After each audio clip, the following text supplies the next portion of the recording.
একটি রুটিন আমাদের জীবনের গতিপথকে নির্ধারণ করে। একটা রুটিন আমাদের জীবনের উন্নতিকে পরিমাপ করে। আমরা যত বেশি রুটিন অনুযায়ী চলতে পারবো, আমাদের জীবনটা তত বেশি এগিয়ে যাবে। আজকের এই ভিডিওটির মাধ্যমে আমি আপনাদেরকে মাদ্রাসা ছাত্ররা কি ধরনের রুটিনটা তারা মেনে চলে এবং তাদের সাথে অন্যদের একটু তুলনা করতে চাই। প্রথমত কথা হচ্ছে যে বর্তমানে মাদ্রাসার পাশাপাশি অনেক মাদ্রাসা এমন বের হচ্ছে যারা স্কুলের রুটিনকে পালন করে চলছে।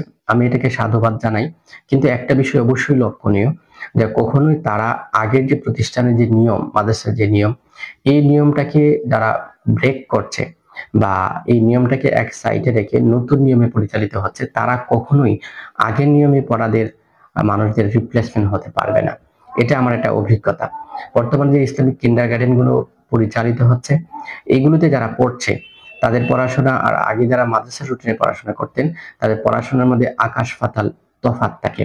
যদিও আমি এই বর্তমানে যে কিন্ডারগার্টেন পড়াশোনাটাকেও কোনোভাবেই অবহেলিত মনে করছি না এবং কোনোভাবেই অপ্রয়োজনীয় মনে করছি না, কিন্তু আমাদের উচিত আমাদের এই দোনো ধারাটাকে অব্যাহত রাখা। আমাদের এই স্কুলিং রুটিনের উদ্যোগটা নিয়ে ওই উদ্যোগটাকে ইসলামিক ধারায় রূপান্তরিত করা আমাদের যেমন উচিত, আমাদের পুরানো মাদ্রাসা যে রুটিন, সেই রুটিনগুলোকেও আমাদের মেনটেন করে সেই মাদ্রাসাগুলোকেও আমাদের জারি রাখা উচিত।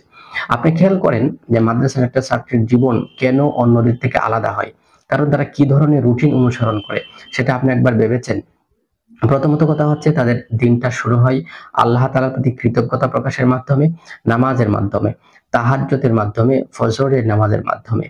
এবং তারা যখন ঘুম থেকে উঠে কোরআন তেলাওয়াত করে তখন তাদের মনে যে একটা প্রশান্তি আসে, তাদের মনে যে একটা স্বচ্ছ ঢেউ তৈরি হয়, এই স্বচ্ছ ঢেউটা তাকে সারা দিন একটি উৎফুল্ল মানসিকতা তাকে প্রদান করে, উৎফুল্ল চিন্তা ভাবনা বা সুন্দর চিন্তা ভাবনা তাকে প্রোভাইড করে, যেটা যারা এই ফজরের নামাজ পড়ে না বা আল্লাহ তাআলা কৃতজ্ঞতার মাধ্যমে দিনকে শুরু করে না, কোরআন তেলাওয়াতের মাধ্যমে দিনকে শুরু করে না, তারা কখনোই পাবে না।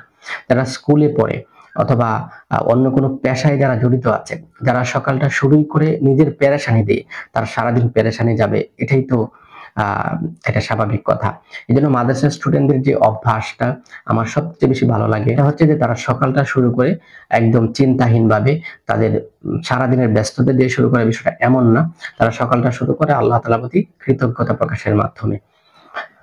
এরপরে মাদ্রাসার ছাত্ররা সারা দিন তাদের একটা নির্দিষ্ট রুটিন থাকে, তারা কখন ভাত খাবে, কখন তাদের খাওয়া শেষ করবে, এই রুটিনটা তাদের থাকে। কয়টা থেকে কয়টা পর্যন্ত তারা ক্লাস করবে, এই একটা রুটিন তাদের থাকে। এরপরে আপনার জোহরের নামাজের আগে এবং পরে কতটুকু তারা গ্যাপ পাবে, এটা একটা রুটিন থাকে। তারা 3টা 3:30 পর্যন্ত পড়বে, এটা একটা রুটিন থাকে। এবং এরপর তারা ঘুমাবে, এটাও তারা একটা রুটিন অনুযায়ী পালন করে।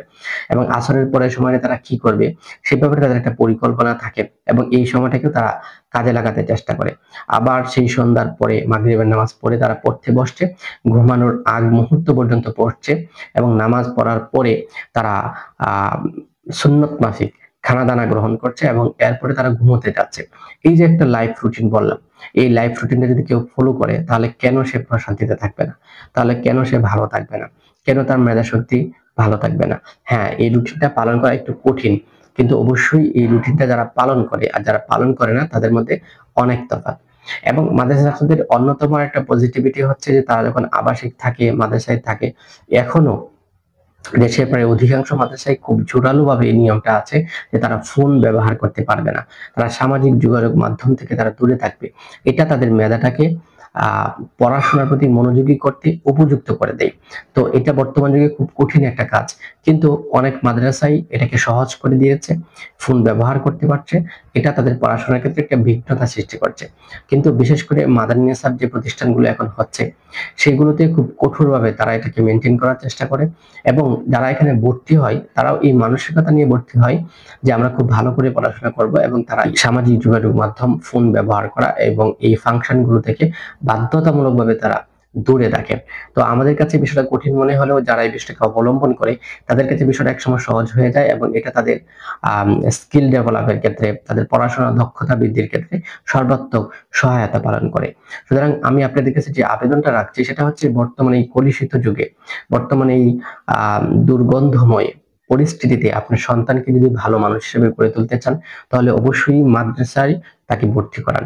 এবং মাদ্রাসায় ভর্তি করার আগে অবশ্যই সচেতনতা অবলম্বন করুন যে এখানে কি পড়াশোনা হচ্ছে কিনা, বা মাদ্রাসাটা আসলেই শুধু বিল্ডিং নাম দিয়ে মাদ্রাসা, নাকি আসলেই সেখানে মাদ্রাসার কারিকুলাম পরিচালিত হচ্ছে কিনা, বা আমি যে রুটিনের ব্যাপারে আপনাকে অবহিত করলাম এরকম রুটিন সেখানে পালন করা হচ্ছে কিনা, এই রুটিনগুলো মাদ্রাসা থেকে ছাত্রদের সামনে উপস্থাপন করা হচ্ছে কিনা।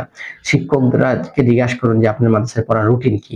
তো বলার সাথে সাথে যদি তারা রুটিনটাকে আপনাকে দিয়ে দিতে পারে, তার মানে অবশ্যই তারা রুটিন পালন করে। কিন্তু অধিকাংশ প্রতিষ্ঠান এখন এগুলো থেকে অনেক দূরে। ওইগুলোতে বাচ্চারা পড়াশোনা করার পরেও মাদ্রাসা ছাত্রদের যে নমনীয়তা, মাদ্রাসা ছাত্রের যে ভদ্রতা, এটা তাদের মধ্যে অর্জন হয় না। সুতরাং মাদ্রাসা ছাত্রদের জন্য অনেক অনেক শুভকামনা। তাদের এই রুটিন ওয়ার্ক, রুটিন ফ্রেম থেকে আমরা শিক্ষা গ্রহণ করতে পারি। আমাদের শিক্ষা জীবনের পরে আমরা যারা মাদ্রাসায় পড়াশোনা করছি অথবা যারা জেনারেল আছি, আমরা আমাদের ব্যক্তি জীবনেও এরকম একটা রুটিন বানিয়ে নিতে পারি, এবং এই রুটিন ফ্রেমের মধ্যে যদি নিজেকে আবদ্ধ করতে পারি, তাহলে আমরা সফলতা, সুখ, শান্তি এবং সমৃদ্ধির সাক্ষাৎ পাবো ইনশাআল্লাহ।